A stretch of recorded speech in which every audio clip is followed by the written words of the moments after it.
퇴직 후 부부가 맞닥뜨리는 현실은 생각보다 훨씬 비슷합니다.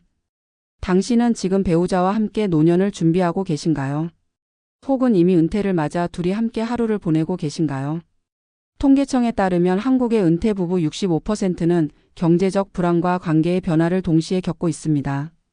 다시 말해 절반이 넘는 부부가 퇴직 후 돈과 마음, 그리고 관계의 문제로 어려움을 겪고 있다는 뜻입니다. 그리고 그 수치는 단순한 숫자가 아니라 지금 이 순간 어딘가의 집 안에서도 반복되고 있는 현실이죠.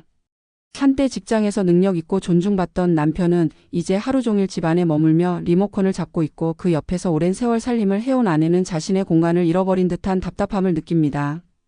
같이 있어 좋은 사람이었던 관계가 계속 같이 있으니 힘든 사람이 되어버린 겁니다.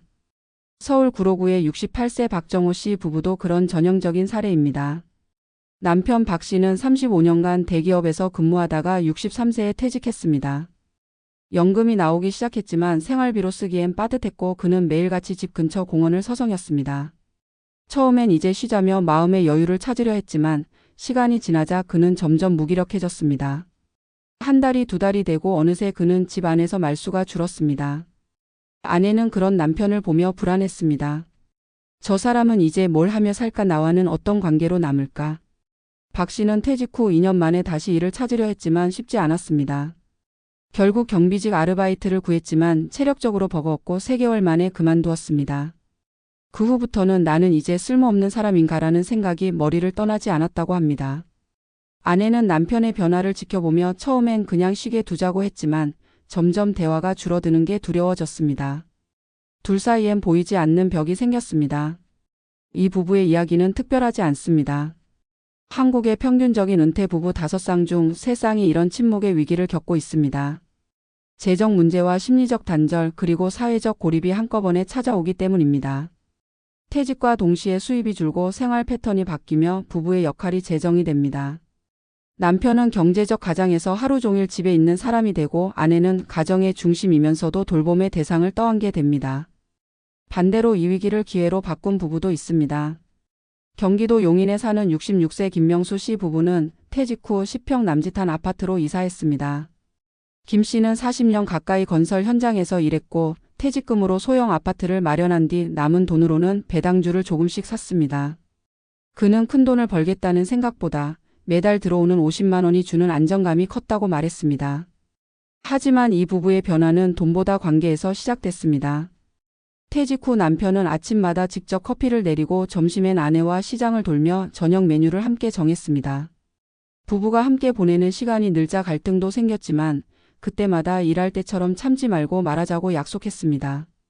김 씨 부부는 처음엔 싸우며 적응했지만 1년이 지나자 서로의 일상에 참여하는 법을 배웠습니다. 그는 퇴직 후엔 돈보다 대화가 더 중요하다는 걸 깨달았다고 말했습니다. 전문가들은 이런 변화의 시기를 관계 재설계기라고 부릅니다. 퇴직은 단순히 일의 끝이 아니라 관계의 구조가 바뀌는 시점입니다. 남편과 아내 모두가 새로운 역할을 찾아야 하는데 많은 부부가 그 과정을 준비하지 못한 채 맞닥뜨립니다. 그래서 갈등이 커지고 고립이 깊어집니다. 은퇴 부부의 가장 큰 불안은 돈이 아니라 의미의 상실입니다. 남편은 일의 의미를 잃고 아내는 자신만의 시간을 잃습니다. 이런 상황에서 가장 효과적인 대응은 서로의 루틴을 존중하는 것입니다. 남편은 하루 중 자신만의 활동 시간을 만들고 아내는 자신이 오롯이 집중할 수 있는 시간을 확보해야 합니다. 예를 들어 아침에는 함께 산책하고 점심 이후엔 각자 시간을 보내는 식입니다. 실제로 관계 회복 프로그램을 운영하는 전문가들에 따르면 은퇴 후 부부의 일상 분리와 루틴 설정이 정서적 안정감에 큰 영향을 미친다고 합니다. 함께 있는 시간의 질을 높이기 위해서는 떨어져 있는 시간의 자유가 반드시 필요하다는 것이죠. 또 하나 중요한 건 공동의 목표를 다시 세우는 일입니다. 퇴직 전엔 자녀 교육이나 내 집 마련이 부부의 공통 목표였지만 퇴직 후엔 그것이 사라집니다. 이때 생기는 목표 공백이 관계를 허물어뜨립니다. 그래서 퇴직 후의 목표는 작아도 좋습니다. 텃밭 가꾸기, 동네 봉사, 여행 계획 세우기 등 두 사람이 함께 성취할 수 있는 작은 목표가 필요합니다. 그것이 관계를 다시 이어주는 실이 됩니다. 재정적인 측면에서도 중요한 전환이 필요합니다. 퇴직금이나 연금만으로는 불안하다면 수입 구조를 고정비 절감 중심으로 바꿔야 합니다. 매달 들어오는 돈이 적어도 나가는 돈을 줄이면 심리적 안정감이 생깁니다. 특히 주거비, 교통비, 식비 같은 항목을 구조적으로 줄일 수 있다면 퇴직 후 삶의 여유는 훨씬 커집니다. 실제 김 씨 부부처럼 소형 주거 배당 수익 단순 루틴 모델을 도입한 부부들은 경제적으로뿐 아니라 심리적으로도 만족도가 높다고 합니다. 돈이 많아서 행복한 게 아니라 돈 걱정이 줄어서 행복하다는 말은 노후에도 여전히 유효합니다. 이제 질문을 던져야 할 차례입니다. 당신은 배우자와 함께 퇴직 후의 삶을 다시 설계하고 있나요? 아니면 여전히 예전 방식 그대로 살아가고 있나요? 한국의 은퇴 부부 65%는 지금도 같은 벽에 부딪히고 있습니다. 하지만 나머지 35%는 그 벽을 넘었습니다. 그 차이는 단순합니다. 준비의 유무가 아니라 마주 앉아 대화했는가에 있습니다.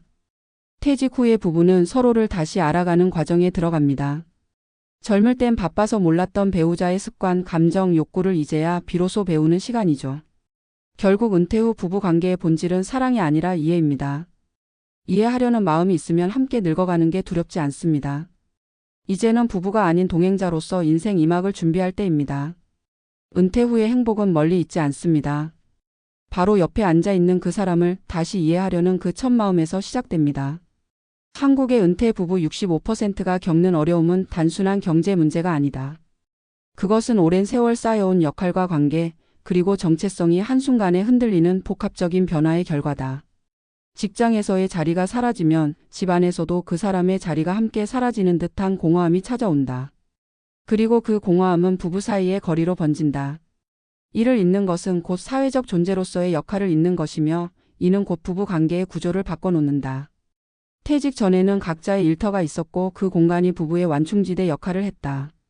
남편은 회사에서, 아내는 집이나 자신의 생활권에서 하루를 보냈다. 그런데 퇴직 후 그 완충이 사라진다. 하루의 대부분을 같은 공간에서 보내면서 서로의 생활 리듬이 부딪히기 시작한다. 남편은 쉬고 싶어 하지만 아내는 여전히 바쁘고, 아내는 휴식을 원하지만 남편은 대화를 원한다. 이런 엇갈림이 쌓이면서 부부 사이엔 서서히 냉기가 흐른다.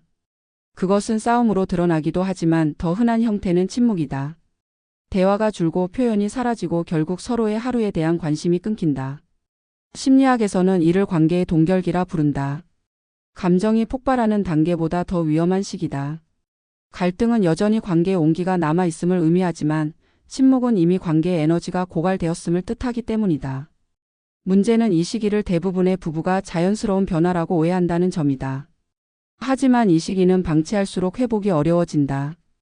은퇴 후의 삶은 단순히 돈을 관리하는 일이 아니라 관계를 다시 설계하는 일이다. 경제적 독립보다 더 중요한 것은 심리적 재구조화다. 이 과정에서 부부가 함께 해야 하는 첫 단계는 관계의 역할 재정이다. 남편이 이를 통해 어떤 존재감은 이제 다른 방식으로 채워져야 한다. 집 안에서의 역할, 지역사회에서의 참여 혹은 새로운 취미나 봉사를 통해 다시 사회적 의미를 만들어야 한다. 반대로 아내에게는 나의 시간을 지킬 권리가 주어져야 한다. 오랜 세월 가족을 위해 헌신한 여성들이 퇴직 후에도 돌봄의 중심에 서 있다면 그 역시 불균형을 낳는다. 서로의 독립적인 시간과 공간을 인정하는 것은 은퇴 후 부부가 함께 살아가기 위한 가장 기본적인 장치다. 경제적 불안 역시 관계를 흔드는 핵심 변수다. 통계청 자료에 따르면 은퇴 부부의 월 평균 생활비는 약 260만 원 수준이며 국민연금이나 기타 연금 수령액을 합쳐도 이 금액을 충당하지 못하는 경우가 많다.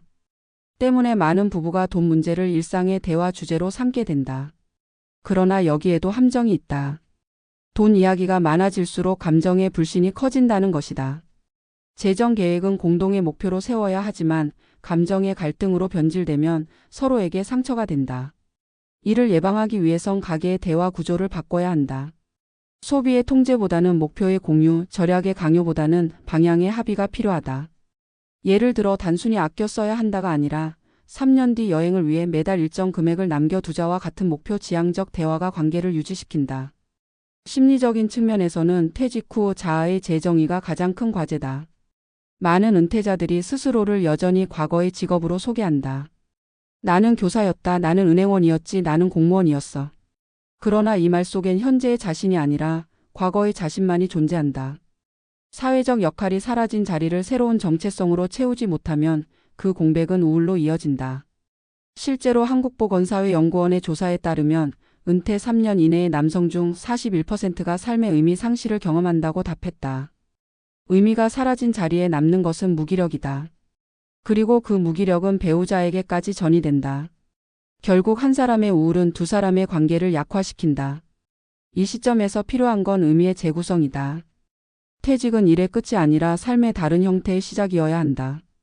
자신이 사회와 관계를 맺는 방식이 변할 뿐 존재의 가치가 사라지는 것은 아니다. 작은 일이라도 스스로 선택해 나가는 과정에서 인간은 존엄을 되찾는다. 그게 취미이든 봉사이든 지역활동이든 상관없다. 핵심은 내가 여전히 무언가를 할 수 있다는 감각이다. 사회적으로도 은퇴 부부는 점점 고립되어 간다. 자녀는 각자 삶을 살고 친구 관계는 느슨해진다. 많은 부부가 우리 둘뿐이라는 고립된 생활에 익숙해지면서 외부와의 연결이 끊긴다. 그러나 인간은 관계적 존재다. 나이가 들수록 외부 세계와의 접점이 줄어드는 것은 필연적이지만 완전히 닫히면 정신적 쇠퇴가 빠르게 찾아온다. 그래서 노년의 사회적 관계는 선택이 아니라 필수다. 동호회, 봉사단, 주민 모임 혹은 단순한 커뮤니티라도 좋다. 이런 연결망은 부부 관계에도 긍정적인 영향을 미친다. 함께 속한 공동체가 있으면 대화 주제가 생기고 서로의 일상이 다양해진다. 결국 사회적 관계의 풍부함이 부부 관계의 건강으로 이어진다. 이 모든 과정을 가능하게 하는 것은 결국 대화다. 대화는 단순한 말의 교환이 아니라 존재의 확인이다. 당신은 지금 어떤 생각을 하고 있나요? 라는 질문이 관계의 온도를 바꾼다. 서로의 감정을 표현하는 것이 어색해진 부부일수록 이 대화가 절실하다. 매일 한 번 짧게라도 서로의 하루를 나누는 습관이 관계의 불씨를 살린다. 심리상담가들은 노년의 부부 대화는 해결보다 공감이 핵심이라고 말한다. 문제를 고치려는 말보다 감정을 이해하려는 태도가 더 중요하다는 뜻이다. 결국 은퇴 후 부부의 삶은 함께 있는 법을 다시 배우는 과정이다. 오랜 세월 각자의 자리에서 살아왔던 두 사람이 이제야 비로소 한 공간에서 진짜로 마주 앉는다. 이 시기를 위기라고 부를 수도 기회라고 부를 수도 있다. 선택은 결국 부부 자신에게 달려 있다. 퇴직 후의 삶을 행복하게 만드는 것은 돈도 건강도 환경도 아니다. 그것들은 필요 조건일 뿐 충분 조건은 아니다. 진짜 핵심은 함께 견디는 힘이다. 불안과 공허함, 변화의 낯설음을 함께 감당할 수 있는 관계가 있다면 어떤 상황에서도 인간은 다시 일어선다. 우리가 흔히 말하는 노년의 행복이란 완벽한 조건에서 오는 게 아니다. 그건 서로의 부족함을 인정하고 그 안에서 새로운 의미를 만들어가는 과정이다. 결국 은퇴 부부가 가장 먼저 배워야 할 것은 사랑의 표현이 아니라 존중의 기술이다. 이제 당신에게 묻고 싶다. 당신의 하루에는 배우자가 함께할 자리가 있는가? 그리고 그 자리엔 대화와 이해가 흐르고 있는가? 만약 그렇지 않다면 지금이 바로 그 대화를 시작할 때다. 퇴직 후의 삶은 다시 태어나는 시간이다. 일의 세상에서 벗어나 관계의 세상으로 들어가는 시간이다. 진짜 은퇴는 회사를 떠나는 날이 아니라 서로의 마음을 다시 알아보는 날에 완성된다. 그것이 바로 한국 은퇴 부부 65%가 넘어야 할 마지막 산이자 나머지 35%가 이미 발견한 행복의 문턱이다. 결국 오래 함께한다는 것은 끝까지 함께 배워가는 것이다. 그것이 인생의 마지막 동행이 우리에게 남긴 가장 큰 교훈이다.